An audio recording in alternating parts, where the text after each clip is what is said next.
For thousands of years, humanity has chased a single, impossible dream: a source of eternal youth, a magical spring whose waters could heal the sick, restore the old to their prime, and perhaps grant immortality itself. This is the true history of the Fountain of Youth, its origins, its myths, and the people who risked everything to find it.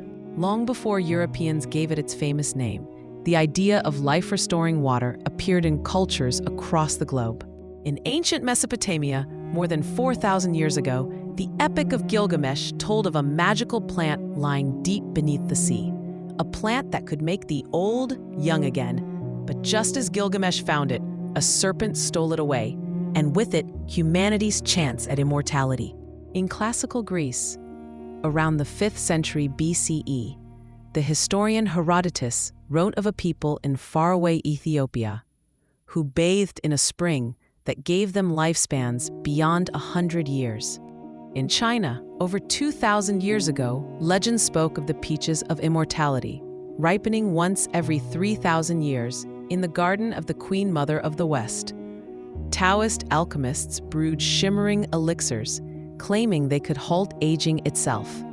Different places, different symbols, but always the same yearning, the hope that time could be defeated. The legend took on new life during the Age of Exploration. It was the late 1400s. Europe was pushing into lands it had never seen before. New maps, new trade routes, new worlds, and with them, new stories.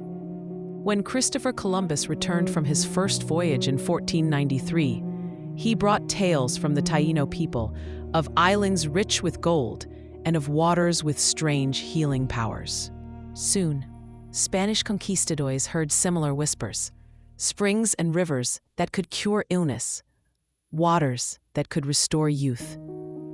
The man most famously tied to the fountain is Juan Ponce de Leon. Born in 1474 in Spain, Ponce was a soldier and explorer, and the first governor of Puerto Rico in 1509.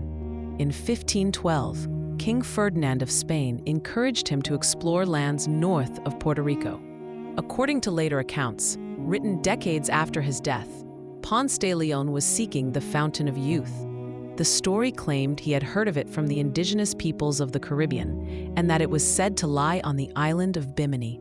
In March 1513, Ponce set sail with 3 ships, and on April 2nd, 1513, he landed on the coast of what is now Florida, near present-day St. Augustine, and claimed it for Spain. But here's the truth.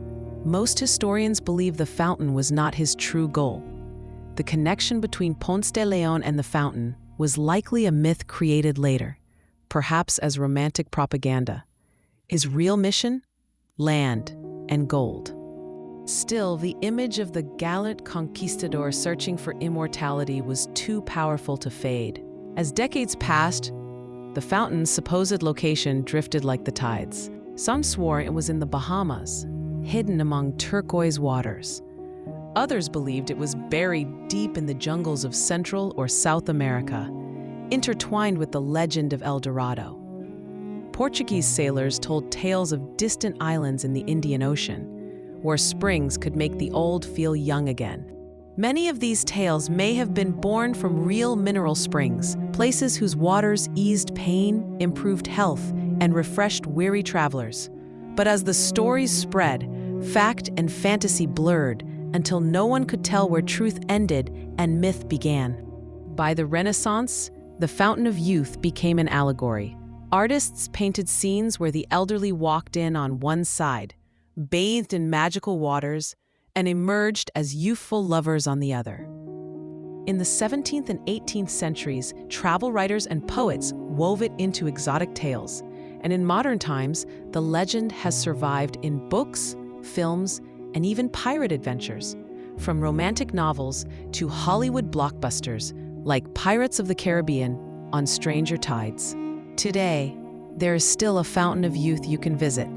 In St. Augustine, Florida, a park claims to be the landing site of Ponce de Leon, where visitors drink from a spring said to be the very water he sought. Science offers no proof of its powers, but that hasn't stopped millions from taking a sip. And maybe that is the true magic of the fountain of youth. It may never have existed in one place, but the hope it represents that somewhere, somehow, there is a way to reclaim lost time has lived on for thousands of years.